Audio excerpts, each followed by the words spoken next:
चिश्तिया के नवाही इलाका बख्शन खां के गांव 95F का रिहायशी मेहनत कश मोहम्मद सरवर इलाका के 62 जिम्मेदारों के जुल्म सितम के खिलाफ फट पड़ा। मोहम्मद सरवर ने मीडिया नुमाइंदों से गुफ्तगू करते हुए बताया कि 95F में मेरा 6 एकड़ ज़रूरी रकबा है जो कि इलाके के बाअसर जिम्मेदारों की बदमाशियों की वजह से बंजर होने के करीब है। अरसा दराज से बाअसर जिम्मेदारों ने मेरा पानी बंद किया हुआ है। बाअसर जिम्मेदारों ने सरकारी खाला को भी मुख्तलिफ जगहों से मट्टी डालकर बंद कर रखा है, जिसकी शिकायत मैंने मुतद्दा महकमा जात को भी करवाई, मगर मेरे गरीब होने की वजह से उल्टा कार्रवाई मेरे और मेरे जमा साला बेटों के खिलाफ ही की गई। मोहम्मद सरवर ने आला हुकाम, वजीर आला Punjab, IG Punjab, DPO Bahawalnagar, DCO Bahawalnagar से फिल फॉर नोटिस लेकर इंसाफ दिलाने का मुतालबा भी किया।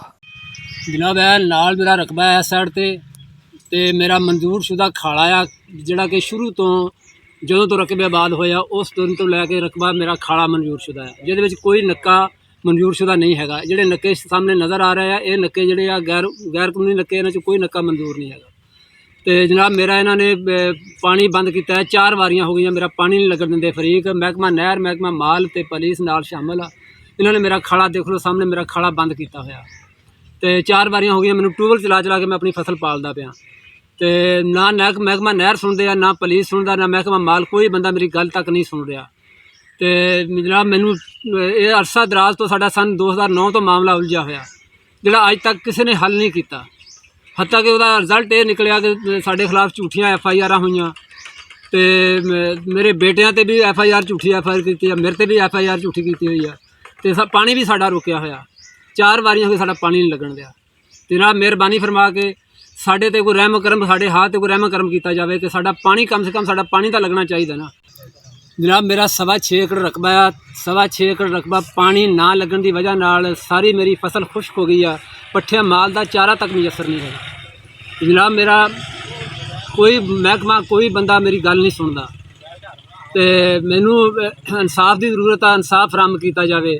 ਕਹਿੰਦੇ ਕਿ ਪਾਕਿਸਤਾਨ ਦੇ ਵਿੱਚ ਵਜ਼ੀਰ ਆਲਾ ਪੰਜਾਬ ਨੇ ਵੀ ਇਨਸਾਫ ਦਾ ਨਾਰਾ ਲਾਇਆ ਸੀ, ਲੇਕਿਨ ਸਾਨੂੰ ਅੱਜ ਤੱਕ ਇਨਸਾਫ ਮਿਲਿਆ ਨਹੀਂ। ਸਨ 2009 ਤੋਂ ਅਸੀਂ ਲੜਾਈ ਸਾਡੀ ਸ਼ੁਰੂ ਹੋਈ ਆ ਪਾਣੀ ਦੀ, ਔਰ ਸਾਡੇ ਨਾਲ ਸਰਾਸਰ ਜ਼ਿਆਦਤੀ ਹੁੰਦੀ ਪਈ ਆ। ਮੌਕਾ ਆਣ ਕੇ ਦੇਖਿਆ ਜਾਵੇ ਕਿ ਮੌਕੇ 'ਤੇ ਆ ਕੇ ਤੁਹਾਨੂੰ ਸਾਬਤ ਹੋਏਗਾ ਕਿ ਵਾਕਈ ਇਸ ਬੰਦੇ ਨਾਲ ਜ਼ਿਆਦਤੀ ਹੁੰਦੀ ਪਈ ਆ।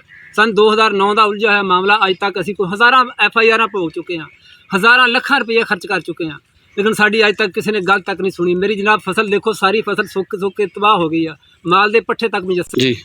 ਜਨਾਬ ਮੇਰੀ ਵਜ਼ੀਰ ਆਲਾ ਪੰਜਾਬ ਤੱਕ ਮੇਰੀ ਅਪੀਲ ਆ ਕਿ ਮੇਰਾ ਨਾਲ ਜਿਹੜੀ ਹੋਣ ਵਾਲੀ ਜ਼ਿਆਦਤੀ ਆ ਇਹਦੇ 'ਤੇ ਇਨਸਾਫ ਕੀਤਾ ਜਾਵੇ ਤੇ ਮੌਕਾ ਮੁਲਾਜ਼ਾ ਕੀਤਾ ਜਾਵੇ, ਦੇਖਿਆ ਜਾਵੇ ਆਣ ਕੇ ਕਿ ਮੇਰੇ ਨਾਲ ਕਿਹੜੀ ਜ਼ਿਆਦਤੀ ਹੋ ਰਹੀ ਆ, ਕਿਉਂ ਹੋ ਰਹੀ ਆ।